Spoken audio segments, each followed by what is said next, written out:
Hallelujah. God bless you. परमेश्वर आप सबको आशीष और बरकत दे। आज मैं अपने स्पेशल फादर जी के दिए हुए वर्ड, जब आप इन वर्डों को सुनोगे, मेरा बिलीव है, मेरा विश्वास है कि परमेश्वर का आत्मा आपको भरपूरी से छुएगा। हालेलुया। तो आइए हम अपने स्पेशल फादर जी के बताए हुए वचन की ओर चलते हैं और परमेश्वर आपको आशीष और बरकत दे इन वचनों के एक द्वारा। वचन मैं पढ़ता हूँ, ध्यान से सब जन सुने। जब हम उत्पत्ति उसका 1 अध्याय उसका 26 पढ़ते हैं तो इसमें लिखा है, फिर परमेश्वर ने कहा, मनुष्य को अपने स्वरूप के अनुसार अपनी समानता में बनाए। वे समुद्र की मछलियों और आकाश के पक्षियों और घरेलू पशुओं और सारी पृथ्वी पर और सब रेंगने वाले जंतुओं पर जो पृथ्वी पर रेंगते हैं अधिकार रखे। हालेलुया। 28 में लिखा, और परमेश्वर ने उनको आशीष दी और उनसे कहा, फूलो फलो और पृथ्वी में भर जाओ। हालेलुया। इसके आगे जो परमेश्वर ने लिखा है, हालेलुया, लिखा है,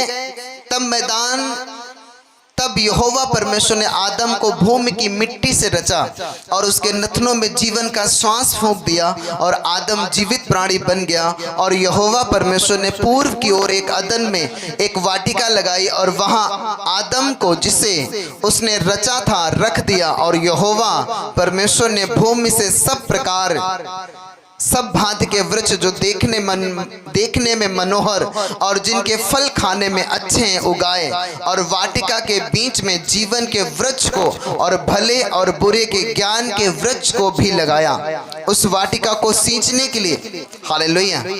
अब आगे मैं पढ़ता हूं, इसके आगे लिखा, 3 में लिखा है, यहोवा परमेश्वर ने जितने बनेले पशु बनाए थे उन सब में सबसे ज्यादा सर्प धूर्त था। उसने स्त्री से कहा, क्या सच है कि परमेश्वर ने कहा, इस वाटिका के किसी वृक्ष का फल ना खाना? स्त्री ने सर्प से कहा, इस वाटिका के वृक्षों के फल हम खा सकते हैं, पर जो वृक्ष वाटिका के बीच में उसके फल के विषय में परमेश्वर ने मना किया है। अब लिखा है, पर जो वृक्ष, 4 में लिखा है, तब इस सर्प ने स्त्री से कहा, तुम निश्चय ना मरोगे, वरन परमेश्वर आप जानता कि जिस दिन तुम उसका फल खाओगे उसी दिन तुम्हारी आंखें खुल जाएंगी और तुम भले बुरे का ज्ञान पाकर परमेश्वर के तुल्य हो जाओगे। अतः जब स्त्री ने देखा कि उस वृक्ष का फल खाने के लिए अच्छा और देखने में मन भाव और बुद्धि देने के लिए चाहने योग्य भी है, तब उसने उसमें से तोड़कर खाया और अपने पति को भी दिया और उसने भी खाया। तब उन दोनों की आंखें खुल गईं और उनको मालूम हुआ कि वे नंगे हैं, इसलिए उन्होंने अंजीर के पत्ते जोड़ जोड़ कर लंगोट बना लिया। आगे लिखा है 8 में, जो आपको ध्यान से सुनना है, लिखा, तब यहोवा परमेश्वर जो दिन के ठंडे समय वाटिका में फिरता था का शब्द सुनाई दिया। तब आदम और उसकी पत्नी वाटिका के वृक्षों के बीच में परमेश्वर से छिप गए। तब यहोवा परमेश्वर ने पुकार कर आदम से पूछा, तू कहाँ है? उसने कहा, मैं तेरा शब्द सुनकर डर गया, क्योंकि मैं नंगा था इसलिए छिप गया। हालेलुया। परमेश्वर ने कहा, आओ हम मनुष्य को अपने स्वरूप और समानता में बनाएं। और परमेश्वर ने मनुष्य को नर और नारी करके बनाया। और जब वो नर और नारी करके बनाया, जब परमेश्वर ने देखा, और क्या देखा कि बहुत अच्छा है, जो कुछ परमेश्वर ने बनाया था सब कुछ अच्छा है, और उनको आशीष दी, कहा, जाओ फूलो फलो और पृथ्वी भर में भर जाओ। एक दिन पति ने बोला, मुझे तुमसे डिवोर्स चाहिए। हालेलुया। और परमेश्वर ने उनके लिए एक वाटिका लगाई थी, एक गार्डन, एक बगीचा लगाया था, जहां पर आदम और हव्वा रहा करते थे। हालेलुया। जहां पर परमेश्वर ने उनके खाने पीने के लिए सब प्रकार की वस्तुओं को रखा था। हर प्रकार के फल थे, नदियों का पानी था, हर चीज वहां पर थी। हालेलुया। और सबसे बड़ी जो चीज थी वो थी परमेश्वर की संगति थी वहां पे। आमीन। लिखा कि परमेश्वर सांझ के समय में, दिन के ठंडे समय में उस वाटिका में फिरने को आता था। पर एक आदम की गलती, क्या आदम की गलती कि परमेश्वर ने कहा था मेरे बेटे इस फल को नहीं खाना। शैतान कह रहा है बेटे इस फल को खा ले, तू नहीं मरेगा। परमेश्वर कह रहा है कि अगर तू इस फल को खाएगा मर जाएगा। और शैतान झूठ बोल रहा है कि अगर तू इस फल को खाएगा तो तू नहीं मरेगा, बल्कि तू परमेश्वर के जैसा हो जाएगा। हालेलुया। उन्हें कहा अगर तू फल को खाएगा नहीं मरेगा, बल्कि परमेश्वर के जैसा हो जाएगा। और जब उसने हव्वा ने देखा कि फल देखने में अच्छा लग रहा है, खाने में मन भाव है और बुद्धि देने के लिए चाहने योग्य भी है, उसने तोड़ा, खाया और खाने के बाद बाइबल में लिखा है कि वो छुप गए जाके, क्योंकि उनको पता चला कि वो नंगे थे, क्योंकि उनकी आंखें खुल गई थी। हालेलुया। देखो शैतान हमेशा झूठ बोलता है। वो लोगों के द्वारा आ सकता है, आपके मन में कुछ झूठ डाल सकता है, और बचेगा कौन व्यक्ति? वो व्यक्ति बचेगा जो परमेश्वर के संग खड़ा होगा। वो व्यक्ति बचेगा जो परमेश्वर के वचनों को बड़े ध्यान से समझता होगा और पढ़ता होगा। हालेलुया। वरना वो व्यक्ति शैतान के चंगुल में आकर फंस सकता है, और भले ही वो वचन को समझता हो, यहाँ पर आता भी वो भी हो सकता है, तब भी वो फिर सकता है अगर वो संगति में नहीं होगा तो। हालेलुया। अब यहाँ पर देखो कि परमेश्वर सांझ के समय में, दिन के ठंडे समय में वाटिका में फिरने के लिए आता था। वो वाटिका में परमेश्वर का फिरना क्या होता था? उनके साथ साथ, आदम के साथ साथ चलता था, आदम के संग संग बैठता उठता था। एक परमेश्वर के संग एक आदम की संगति थी। पर जैसे ही परमेश्वर की उस आदम ने आज्ञा को तोड़ा, वो फल जो परमेश्वर ने खाने के लिए मना किया था, वो फल खाया। ऐसा नहीं था वो फल उनको भूख लग रही थी, बल्कि उनकी आंखों में भूख थी। और परमेश्वर का वचन कहता आंखों की अभिलाषा, शरीर की अभिलाषा, जीवन का घमंड, आंखों की अभिलाषा। हाय कितना अच्छा फल है। हालेलुया। शरीर की अभिलाषा, बुद्धि देने के लिए चाहने योग्य भी है।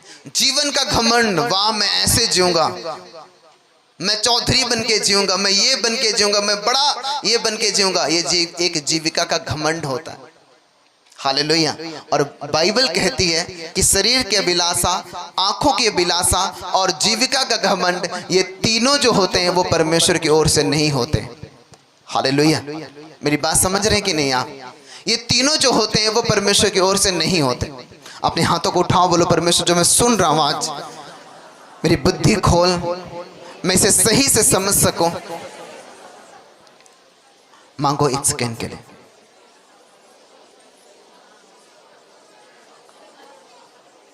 यीशु मसीह के सामर्थी नाम में सब कुछ मांगते हैं। आमीन, आमीन, हालेलुया। अब जैसे ही शैतान जानता था कि कुछ ना कुछ ऐसा करे जिससे आदम की संगति जो है वो परमेश्वर के संग टूट जाए। हम कुछ और वचनों को पढ़ेंगे, उसके बाद फिर हम चलते हैं आगे। हालेलुया। नीति वचन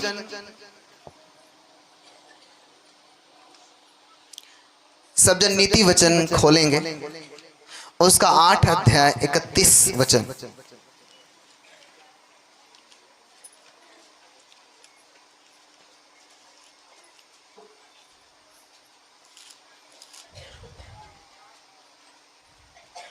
में 9 में 8 का 31 लिखा, मैं उसकी बसाई हुई पृथ्वी से प्रसन्न थी और मेरा सुख मनुष्यों की संगति से होता था।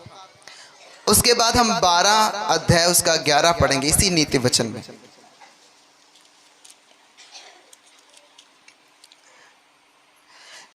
भूमि को जोतता है वह पेट भर खाता है, परंतु जो निकम्मों की संगति करता है वह निर्बुद्धि ठहरता है। इसमें क्या लिखा, फिर से मैं पढ़ता हूं। लिखा, जो अपनी भूमि को जोतता है वह पेट भर खाता है, परंतु जो निकम्मों की संगति करता है वह निर्बुद्धि ठहरता है। इसके बाद हम 13 का 20 पढ़ेंगे।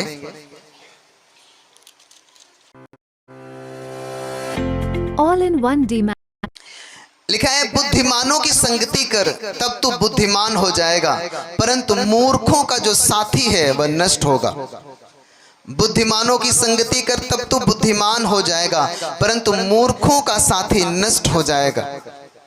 आगे इसी में और हम एक वचन पढ़ते हैं 28 का 19, नीति वचन 28 उसका 19 वचन।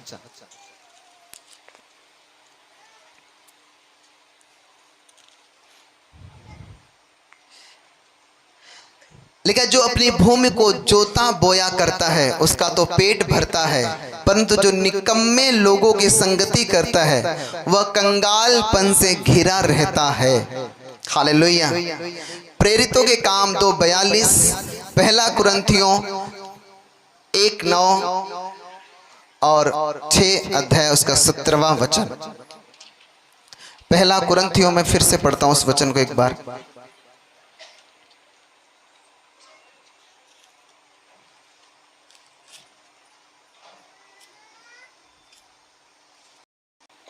लिखा, परमेश्वर सच्चा है जिसने तुमको अपने पुत्र हमारे प्रभु यीशु मसीह की संगति में बुलाया है। आमीन। बाइबल कहते कि प्रभु सच्चा है जिसने हमें अपने पुत्र प्रभु यीशु मसीह की संगति में बुलाया। अब अपनी आंखों को खोल लो सब जन, ध्यान से सुनो जो वचन होने जा रहा है। आमीन। अगर आप यीशु मसीह पे विश्वास करते हो, कितने लोग करते हैं विश्वास प्रभु पे? सभी करते होंगे। यीशु मसीह के संग, यीशु मसीह पे विश्वास करना अगर मैं बोलूं तो सब करते हैं, पर क्या तुम यीशु मसीह के संग संगति करते हो? हाँ भाई, आपसे भी मैं बात कर रहा हूं, सबसे मैं बात कर रहा हूं। क्या तुम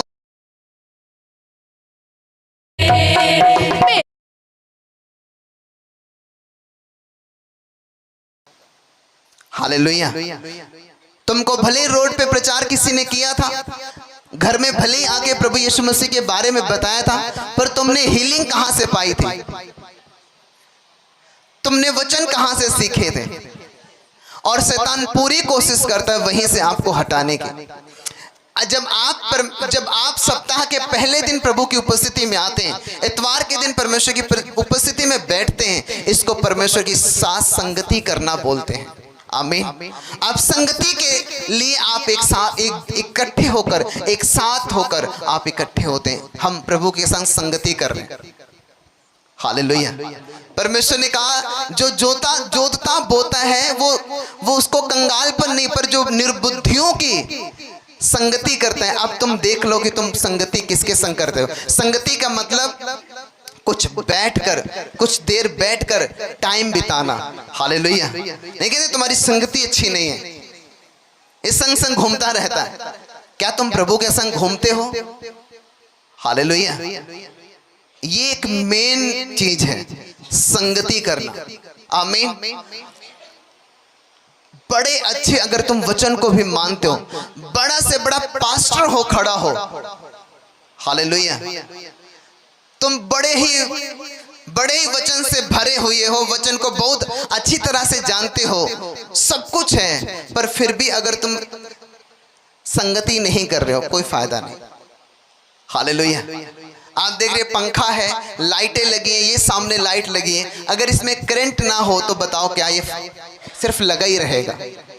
तो एक व्यक्ति के अंदर चाहे वचन का चाहे जितना बड़ा नॉलेज हो, चाहे जितनी बड़ी उसे समझ हो वचन की, पर अगर वो परमेश्वर के संग संगति नहीं करता है तो वो सारा नॉलेज, वो सारा चीजें वो ऐसे ही अंदर भरा रहेगा, उससे वो फायदा नहीं उठा सकता कोई।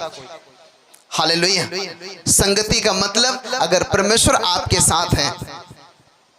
संगति एलिया करता था, और क्या एलिया बोलता है? 17 अध्याय, पहला राजा उसका 17 अध्याय। एलिया पहला राजा उसका 17 अध्याय। गिलाद के परदेशियों में से था। उसने आहाब से कहा, इज़राइल का परमेश्वर यहोवा जिसके सम्मुख मैं उपस्थित रहता हूँ, उसके जीवन की शपथ इन वर्षों में मेरे बिना कहे ना तो मेह बरसेगा ना ओस पड़ेगी। हालेलुया। क्या एलिया ने बोला? यहोवा के जीवन की शपथ, हालेलुया, कह रहे यहोवा जिसके सम्मुख में हमेशा उपस्थित रहता हूं, मतलब उसकी संगति परमेश्वर के साथ थी कि परमेश्वर को क्या पसंद था वो करता था। परमेश्वर को क्या चीज थी, इस इंसान से बात करना है, बात करता था, इस इंसान से बात नहीं करना, नहीं करना। हालेलुया, ये पाप छोड़ना, ये गलती छोड़ना, वो छोड़ दे रहा है। मतलब परमेश्वर डेली बात कर रहा है और वो डेली सुन रहा। और बाइबल में लिखा है कि यहोवा जिसके सम्मुख में उपस्थित रहता हूं। क्या तुम उपस्थित रहते हो प्रभु के सम्मुख? हालेलुया, क्या तुम परमेश्वर के संग संगति करते हो? क्या तुम जब खेत में बैठे हो, 4 आदमी गाली तुमको देने आए, उस समय क्या तुम बोलोगे?